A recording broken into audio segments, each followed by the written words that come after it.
Muito bem, Vinícius Moura, bom dia para você, Bom meu dia, querido Paulo. produtor. Teve mais repercussão pelas redes sociais, né? Teve mais repercussão, Paulo, e todas elas, a maioria delas pelo menos, com críticas ao presidente Jair Bolsonaro. O apresentador Luciano Huck no Twitter escreveu o seguinte: a Ford, uma das maiores montadoras do mundo, deixa o Brasil para se manter na América do Sul, só no Uruguai e na Argentina. Lá se vão mais de 5 mil empregos por aqui. Sobra descoordenação e falta de confiança no país. É o efeito da pandemia também, mas é sim a ausência de liderança. Tivemos também outras manifestações, podemos rodar aqui os tweets, os outros comentários que foram feitos. O Ciro Gomes escreveu o seguinte: que desastre, meu Deus do céu. A Ford anunciou que vai fechar todas as suas fábricas no Brasil. Com a saída de mais uma montadora, nosso país segue afundado no processo de desindustrialização. Bolsonaro vai liquidar a nossa nação. Congresso, cumpra o seu dever. Impeachment já.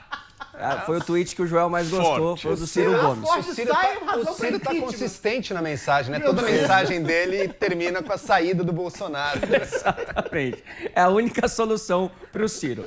O ex-presidente Lula, Paulo, compartilhou uma reportagem de 2009 do Globo que dizia o seguinte: Ford anuncia investimento de 4 bilhões de reais no Brasil. E aí ele escreveu: notícia boa, mas de outra década. O ano era 2009, ano que ele estava no poder. E o deputado Marcelo Freixo, também pelo Twitter, escreveu: lembram quando Bolsonaro disse que se a esquerda vencesse na Argentina, nossos vizinhos fugiriam desesperados para cá? Pois a Ford vai fechar todas as fábricas no Brasil e manter a produção no Uruguai e na Argentina. Bravata não gera emprego, nem vai tirar o país do buraco. Inclusive, Paulo, muitos perfis ontem também compartilharam uma foto do presidente argentino Alberto Fernandes com diretores da Ford fazendo essa negociação. Enquanto isso, no mesmo dia, o Bolsonaro estava em praias, estava passeando, então acabaram também fazendo essa comparação sobre a liderança aí desses dois governantes. Muito bem, Joel Pinheiro da Fonseca, existe uma coisa no Brasil chamada custo Brasil, né? Este governo conseguiu diminuir esse custo ou não?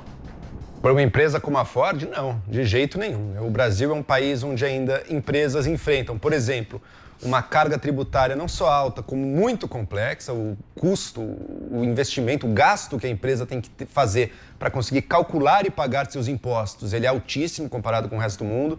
Sem falar na judicialização. A empresa paga, acha que pagou certo, depois vem a Receita e diz que não, pagou errado, vai para a Justiça. Então isso tem um custo altíssimo. E o Brasil é um país que está numa situação muito incerta politicamente.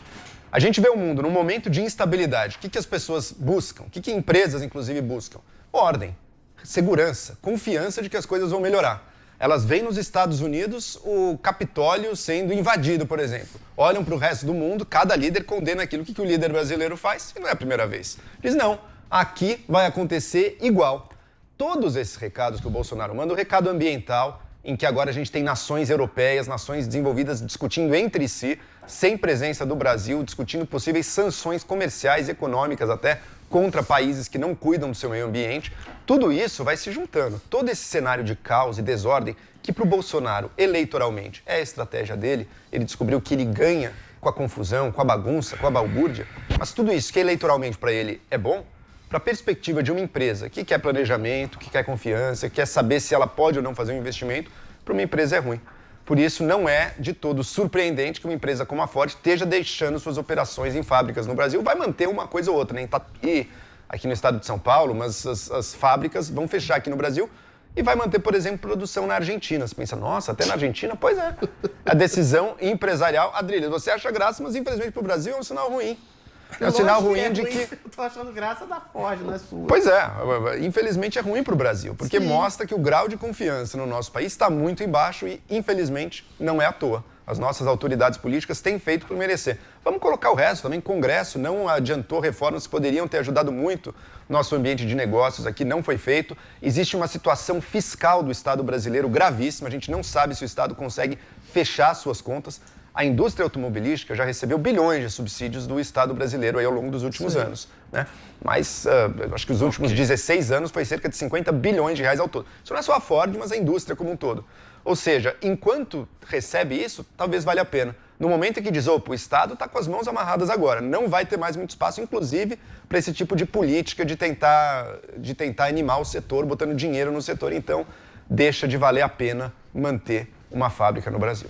Adriles, qual que é a responsabilidade do governo no encerramento dessas atividades da Ford? Sinceramente, eu acho muito pouca. Você fazer uma comparação, por exemplo, do Brasil com a Argentina está numa situação muito mais caótica economicamente, em ponto de vista de liberdade, de um governo autoritário, do que o Brasil, né? Isso não explica exatamente a saída da Ford. Eu acho que toda essa discussão é um desvio de foco.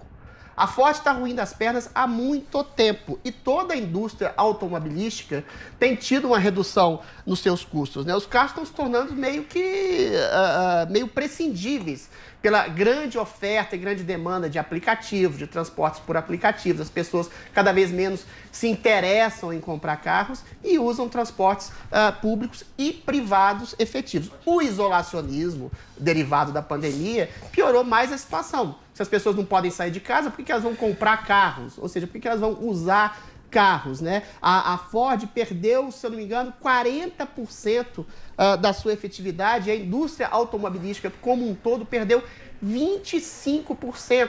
E no Brasil a gente dá 20 bilhões de incentivos fiscais para a Ford. São 5 mil pessoas, 5 mil famílias que não vão deixar de sustentar. É uma notícia péssima? Mas veja bem, do ponto de vista do insumo econômico, a gente podia dar esses 20 bilhões de incentivos a pequenas e médias empresas que iriam gerar talvez muito mais empregos que os 5 mil da Ford, né? No mais, aí eu concordo com o Joel. A carga tributária brasileira é imensa, é absurda. A legislação trabalhista e sindical impede, em grande medida, a retomada do trabalho, ou seja, é um impeditivo, muitos direitos e empregos a menos. E, de fato, tanto o presidente quanto o Congresso Legislativo deveriam focar, em vez, por exemplo, do Bolsonaro ficar falando de voto impresso, de falsificação de votos, esse tipo de coisa meio delirante, focar na necessidade urgente de uma reforma tributária, de uma reforma administrativa, que essas duas coisas, sim, poderiam ser um enorme incentivo a que voltasse a ter um ambiente de negócios para além da pandemia, para além do isolacionismo, que pudesse ser mais atrativo, não só a Ford, mas com todas as outras empresas internacionais.